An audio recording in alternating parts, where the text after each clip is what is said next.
참나무는 도토리 안에 잠들어 있는 배아에서 시작해 거목으로 성장한다. 성공도 마찬가지이다. 성공의 배아는 강렬한 열망이다.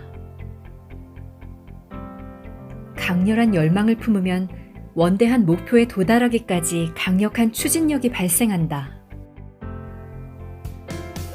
강렬한 열망으로 인해 우리는 희망과 용기를 품게 되고 목표를 달성하기 위한 계획을 세우게 된다. 거기에서 그치지 않고 그 계획을 실천하도록 열망은 강한 추진력을 제공한다. 그러므로 열망이란 모든 인류의 발전을 가능케 한 원동력이라고 할 수 있다. 열망이란 단순한 바람 또는 소망과는 다르다. 소망은 아무것도 이뤄내지 못하지만 열망은 먼저 사람을 바꾸고 그럼으로써 주변 세계까지 바꿔놓는다. 왜냐하면 열망은 행동을 하도록 만들기 때문이다. 이 책에서 강조하고자 하는 것도 바로 실제 행동, 즉 실천이다. 단순한 바람을 열망으로 바꾸는 것. 참으로 많은 사람들이 이 과제를 해결하지 못해 성공에 도달 못하고 있다. 자신이 인생에서 무엇을 원하는지는 알고 있지만 소망이라는 작은 불씨를 불타는 열망으로 발전시키지 못하고 있는 것이다. 불타는 열망을 가진 사람들은 정신과 육체 양면에서 정력적이고 적극적이다. 그래서 자신이 가고자 하는 길의 모든 장애물을 걷어내고 그 길을 평탄하고 고르게 만드는 데 전력을 기울인다. 이런 사람들이 바로 성공을 바라보는 사람들이다.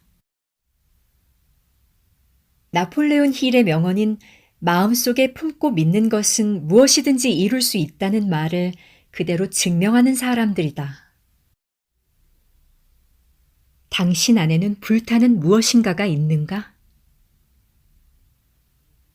단순히 현재 상황이 마음에 들지 않는다는 식의 모호한 불만에 그쳐서는 안 된다. 주위 사람들이 원한다고 해서 그대로 따르는 건 역시 열망이 아니다. 가족이 성공하기를 바란다고 해서 무조건 성공할 수 있는 게 아니기 때문이다. 불꽃이 이글거리는 불타는 야망을 가져야 한다. 그 야망이 계속 타오르도록 불을 지피고 동시에 행동하고 실천에 옮겨야 하는 것이다. 훌륭한 경영인이나 정치가가 되었으면 하고 바라는 몽상가들은 많지만 실제로 스티브 케이스와 케이 베일리 허치슨처럼 되는 사람은 드물다. 그런 두 부류의 인생을 확실하게 구분짓는 것은 바로 불타는 열망, 즉 열정이다.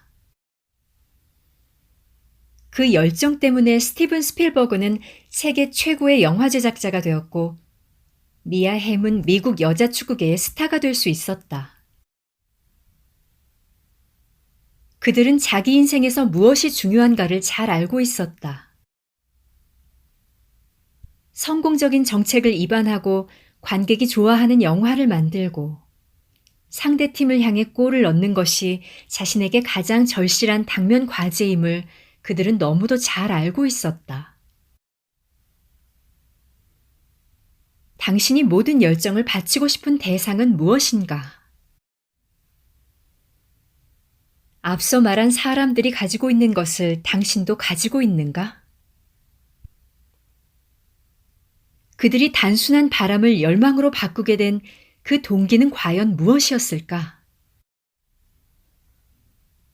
반드시 성공하겠다. 목표를 이루겠다고 강한 열망을 불태우게 되는 동기는 여러 가지가 있지만 다음과 같이 10가지로 정리할 수 있다. 열망을 불태우는 10가지 동기. 첫째, 자기 보호에 대한 욕망. 둘째, 사랑. 셋째, 공포. 넷째, 섹스. 다섯째, 사후 세계에 이어질 삶. 여섯째, 몸과 마음의 자유. 일곱째, 분노. 여덟째, 증오. 아홉째, 자기 표현과 사람들의 인정. 열째, 부. 이 10가지 동기가 작용해 사람들은 열망을 불태우게 된다. 또한 그럼으로써 인류는 발전을 거듭할 수 있었다. 열등감, 이타심, 호기심, 육체적 쾌락 등 위에 소개한 10가지 기본 동기 말고 또 다른 동기들을 더 들어볼 수도 있다. 그러나 기타 다양한 동기들은 위의 10가지 항목 중 어느 하나에 포함시킬 수 있는 것들이다. 예를 들어 열등감은 자기 표현 항목에 포함시킬 수 있다. 자기 표현에 대한 욕구가 좌절되었을 때 열등감을 느끼기 때문이다. 그 밖에 분노와 증오, 그리고 이타심은 모두 사랑의 항목에 포함시킬 수 있다. 육체적 쾌락은 대개 성적인 쾌락에 포함시키는 경우가 많다. 호기심은 공포와 자기 표현에 대한 욕구가 복합되어 일어난다. 기본 동기가 무엇이든지 간에 이러한 동기들이 하는 역할은 분명하다.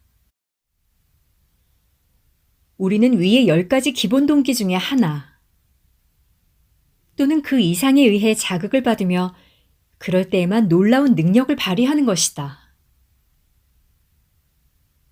상상력 역시 동기에 의해 자극을 받을 때 비로소 두드러진 활약을 보인다. 여기서 우리가 자신에게 물어보아야 할 질문이 있다. 나는 과연 어떠한 기본 동기에 의하여 자극을 받고 있는가? 정직하게 대답해야 한다. 자신을 속여봐야 아무런 이득이 없다. 자신이 무엇을 원하는지 분명히 깨닫고 추구할 수 있어야 한다. 또는 권력이라는 대답이 가장 많을 것이다. 정말 그런지 곰곰이 생각해 보아야 한다. 사실 그런 것은 대부분의 사람들이 대부분 원하는 보편적인 바람에 지나지 않는다. 스티븐 스필버그는 현재 손꼽히는 거부지만 그것은 자신의 꿈을 열정적으로 추구한 데 따른 부수 효과에 불과하다. K. 베일리 허치슨이 가진 정치인으로서의 파워는 그녀가 정책에 영향력을 행사하는 데 필요한 도구일 뿐이다. 위대한 성공을 원하는가? 그렇다면 마음에 강력한 동기를 심어라. 돈과 명예를 원하는 것이 문제라기보다는 그것을 원하면서도 갈팡질팡하는 태도가 문제이다. 돈과 명예를 원하면서도 아니라고 태평하게 지내고 싶어 하는 사람들이 많다는 것이다. 그런 사람들은 자기 인생에 중대한 변화를 만들어내지 못한다. 변화를 위해 아무것도 포기하려고 하지 않기 때문이다. 무사안일주의로 편안하게 지내고 싶으면 큰 책임이 따르지 않는 낮은 보수의 일자리에 머무는 수밖에 없는 것이다. 그러므로 우리가 반드시 짚고 넘어가야 할 점은 내가 가장 원하는 것이 무엇인지 알아내는 것이다. 인생에 아무 변화 없이 되는 대로 살고 싶다면 이 책을 읽을 필요가 없다. 당신이 품고 있는 야망이 분명히 현재의 위치 그 이상인가? 그렇다면 그 열망에 집중하고 편안해지려는 유혹을 떨쳐버려야 한다. 여기서 한 가지 문제가 되는 것이 있다. 바로 복수, 분노, 증오라는 부정적인 동기들이다.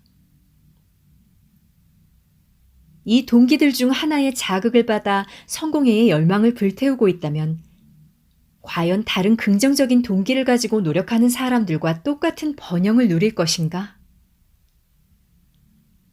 그렇게 기대할 수 있을까? 인간의 본능이라 할 수 있는 부정적인 동기에 자극을 받았다고 해서 큰 성과를 이루지 못하는 것은 아니다. 모호한 바람을 갖느니 부정적인 동기를 갖는 게 훨씬 낫다고도 한다. 결론부터 말해 부정적인 동기에 영향을 받고도 성공을 거둘 수는 있지만 그러한 동기들은 일단 나폴레온 힐의 성공 철학과 조화가 되지 않는다. 2장에서 다루고자 하는 마스터마인드 원리도 분노, 증오, 복수심의 방해를 받고 무너지곤 한다. 그러므로 부정적인 동기에 대해 무방비 상태로 마음을 열어서는 안 될 것이다. 다시 말하지만 부정적인 동기로 성공에 대한 열망을 품었다면 나폴레온 힐의 성공 원리를 실천함으로써 얻을 수 있는 보람과 이득을 포기하는 것이 된다. 부정적인 동기로 채워진 인생은 만족 혹은 보람과는 거리가 멀다. 그러므로 나폴레온 힐의 성공 철학을 알고 나면 당연히 부정적인 동기 그 이상을 원하게 될 것이다. 만족과 보람, 즉 진정한 성공이라는 결실말이다. 마스터마인드의 기반인 마음의 화학작용을 설명하기 위해 나폴레온 힐은 먼저 성공과 파워에 대해 다음과 같이 지적했다. 많은 사람들이 생각하는 것처럼 성공은 정직 하나만으로는 달성될 수 없다. 가난하게 사는 사람들 중에도 충분히 정직하게 살고 있는 사람들이 많다. 오히려 파워를 획득하고 사용할 줄 아는 지식이 결여되어 있기 때문에 돈을 버는데 실패하고 있는 것이다. 그렇다면 파워란 무엇일까? 어떻게 해야 파워를 획득할 수 있을까? 나폴레온 힐은 파워를 크게 두 가지로 구분했다. 하나는 정신적인 파워이다. 그것은 생각을 통해 획득할 수 있다. 정신적 파워는 또한 조합된 지식의 결과이며 분명한 실천 계획을 통해 실현될 수 있다. 또 하나는 물리적인 파워이다. 그것은 자연 법칙을 통해, 즉 전기 에너지나 중력이나 증기 압력 등의 형태로 표현된다. 여기서 우리는 정신적, 물리적 파워 두 가지를 분석하고 두 파워 사이의 상관관계를 알아볼 것이다. 사실 독자들은 나폴레온 힐이 정신적인 파워에 중점을 두어 설명했으리라고 짐작할 것이다. 그러나 그는 먼저 물리적인 파워에 대해 이야기하고 있다. 나폴레온 힐은 물리적인 파워에 대해 독특한 시각을 가지고 있었다. 그리고 그 물리적 파워의 토대 위에서 정신적인 파워를 설명해 나갔다. 나폴레온 힐은 원자 구조에 대해 언급하면서 물질이란 모두 일정한 규칙에 따라 움직이는 에너지로 구성되어 있음을 강조했다. 밤하늘에 떠다니는 별처럼 거대한 것이든 모래알처럼 작은 것이든 모든 물질은 우리가 인지할 수 없을 정도의 속도로 순환하고 있는 분자, 원자, 전자가 조합된 집합체이다. 원자 구조에 대해서는 물론 이보다 훨씬 복잡한 설명이 필요하겠지만 모든 물질이 끊임없이 움직이는 에너지로 이루어진 밀입자로 구성되어 있다는 사실만은 정확하다. 물질을 구성하는 모든 밀입자들은 끊임없이 활발하게 움직이고 있다. 모든 물질이 정지되어 있는 것처럼 보이지만 어떤 것도 정체되어 있는 물질은 없다.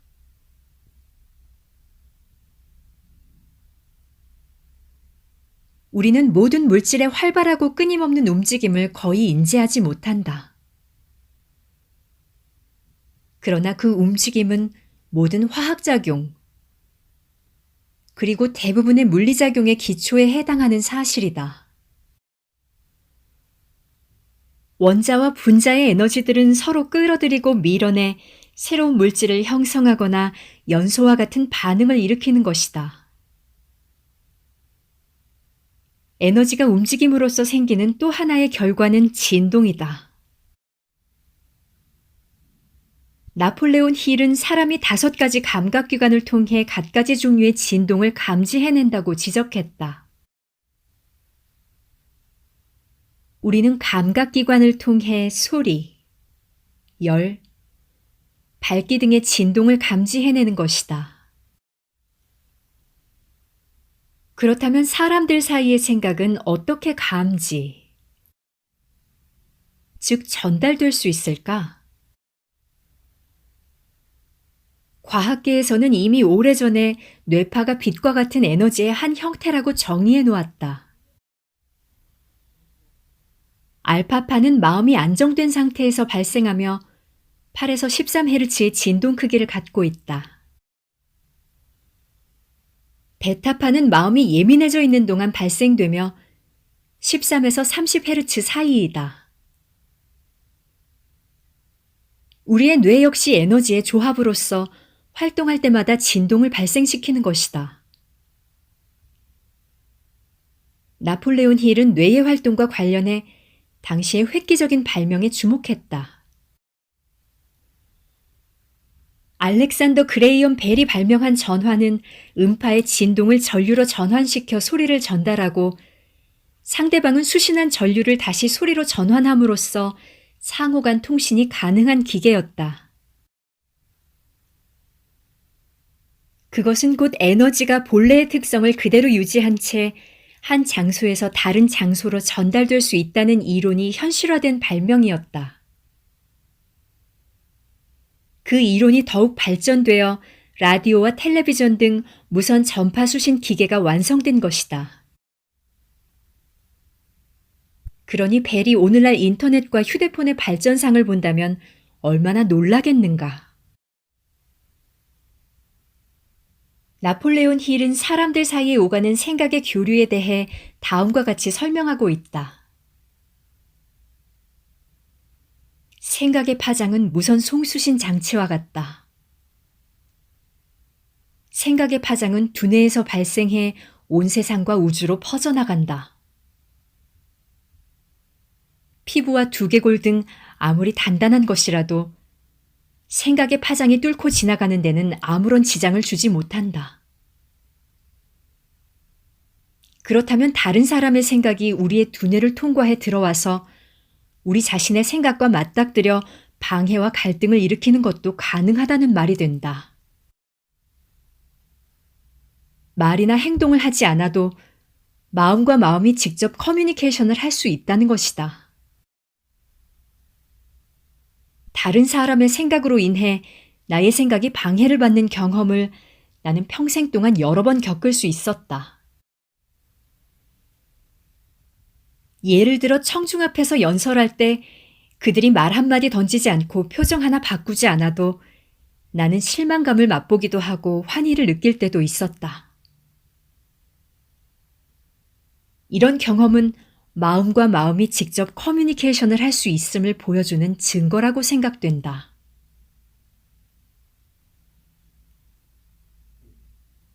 텔레파시와 같은 초능력을 말하는 게 아니다. 나폴레온 힐이 강조하고자 하는 것은 정신적인 에너지가 두뇌 밖으로 흘러나가서 다른 사람에게 영향을 미친다는 사실이다. 생각이 행동을 유발한다는 단순한 사실에서 그치는 게 아니라 우리의 마음은 끊임없이 에너지를 송신하고 수신하는 역할을 한다는 것이다. 마음과 마음의 이러한 커뮤니케이션을 가리켜 나폴레온 힐은 마음의 화학작용이라고 이름 붙였다. 어떤 사람들은 첫눈에 호감을 느끼고 서로를 친근하게 받아들인다. 이런 경험을 누구든지 해보았을 것이다. 반면 어떤 사람들은 처음부터 적대감을 드러내기도 한다. 무슨 말이 오가거나 그럴 만한 계기가 있었던 것도 아니면서 말이다.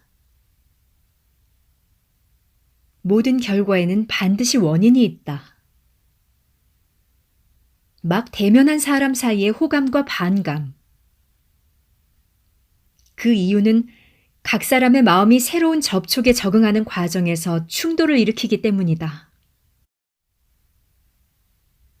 마음의 화학작용을 조금 더 정리해보면 한 사람의 마음가짐이 주변 사람의 마음가짐에 영향을 미친다는 것을 알 수 있다. 두려움에 사로잡힌 마음은 다른 사람의 마음속에도 두려움을 불러일으킨다. 질투하는 마음과 행복한 마음과 평화로운 마음은 모두 접촉하는 모든 사람들에게 영향을 준다. 우리의 마음은 다른 종류의 에너지가 다가옴을 감지하고 반응하게 되어 있는 것이다. 나폴레온 힐은 사람들의 마음속에서 벌어지는 화학작용의 대표적인 예로 이성교제와 결혼을 들었다. 남녀 사이에 호의적인 화학작용이 일어나서 계속 발전한 결과 그들은 결혼에 이르게 된다. 물론 결혼 생활에도 화학작용은 계속해서 진행된다. 통계를 보면 부부들은 결혼하고 나서 1, 2년 사이에 가장 다툼이 잦다고 한다. 생활하는데 사소한 문제로 서로 의견 일치를 보지 못해 불화가 생기는 것이다.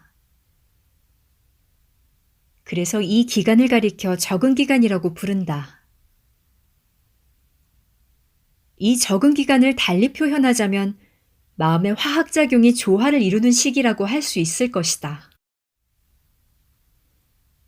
이 시기를 보내면서 즉 각자의 마음을 구성하는 에너지 단위들의 접촉 빈도가 잦아짐으로써 점차 조화롭게 서로를 받아들이게 되는 것이다.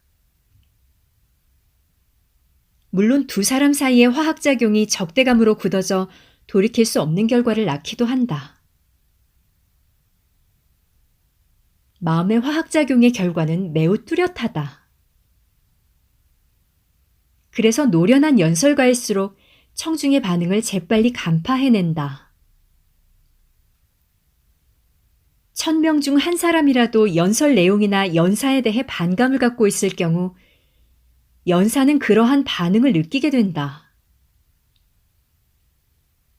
심지어 눈으로 보거나 듣지 않고도 그러한 반응을 읽어낼 수가 있다. 그러므로 청중의 입장에서는 얼굴에 아무런 표정을 드러내지 않고도 또는 말 한마디 던지지 않고도 연사로 하여금 훌륭한 연설을 하게 할 수도 있고 실패하게 만들 수도 있는 것이다. 세일즈의 대가들은 이른바 판매를 성사시킬 수 있는 심리적 결단의 시점을 정확하게 짚어낸다. 고객이 하는 말을 듣고 힌트를 얻는 게 아니라 마음의 화학작용을 통해 감지하는, 즉 느끼는 것이다. 상대방의 말만 듣고는 그 속을 알기 어렵지만 마음의 화학작용을 통한다면 결코 실패하지 않는다. 그래서 유능한 세일즈맨들일수록 고객의 심리를 제대로 짚어낸다. 마음의 화학작용은 당사자가 어떤 생각을 하고 있는지, 어떤 마음 상태를 가지고 있는지에 따라 결과가 좌우된다. 인생 철학과 사고 습관에 따라 마음의 화학작용은 변화되기 마련이다. 그러므로 자발적으로 자신의 마음가짐을 바꿈으로써 상대방에게 호감을 이끌어낼 수도, 반감을 이끌어낼 수도 있다. 누구든지 사고방식과 마음가짐을 통해서 사람들을 자기 편으로 끌어들일 수도, 밀어낼 수도 있다는 말이다. 여기서 나폴레온 힐 성공 철학의 근간이라 할 수 있는 긍정적인 정신자세의 가치가 부각된다. 긍정적인 마음가짐을 갖고 일하는 사람들은 주변 사람들까지도 변화시키는 촉매 역할을 한다. 마찬가지로 부정적인 마음가짐을 가진 사람은 상대방에게서 부정적인 생각을 불러일으켜 부정적인 반응을 하게 만든다. 사람은 자신의 마음가짐에 따라 주변 사람들에게 이득을 줄 수도 있고 해를 줄 수도 있다. 마음의 화학작용이란 참으로 단순하게 보일 수도 있지만 그것은 분명한 사실이다. 이러한 마음의 상호작용은 우리가 느끼든 느끼지 못하든 간에 끊임없이 진행되고 있다. 그러므로 긍정적인 정신자세를 근본 정신으로 하여 친밀한 관계든 우연한 만남이든 접촉하는 모든 사람들을 긍정적인 마음가짐으로 대한다면 자신과 상대방 모두에게 유익한 결과를 얻어낼 수 있을 것이다.